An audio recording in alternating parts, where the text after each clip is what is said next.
Panginoon, wala pong saysay ang aking buhay kung wala ka. Ikaw ang aking kanlungan, aking kapayapaan, at aking kalakasan. Huwag mo akong bitawan sapagkat kung wala ka, wala akong halaga. Ikaw ang dahilan kung bakit ako patuloy na humihinga. Ama, sa bawat pagsubok na dumarating, ikaw ang nagbibigay ng lakas at tapang upang ako'y magpatuloy. Sa oras ng aking kahinaan, ikaw ang bumabangon sa akin. Sa oras ng kalungkutan, ikaw ang nagbibigay ng pag-asa.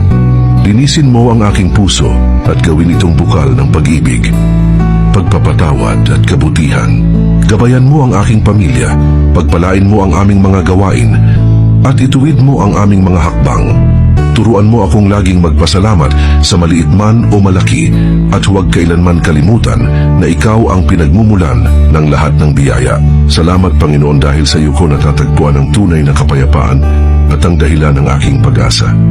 Naway manatili ka palagi bilang aking kanlungan at kalakasan, ngayon at magpakailanman. Sa pangalan ni Jesus. Amen.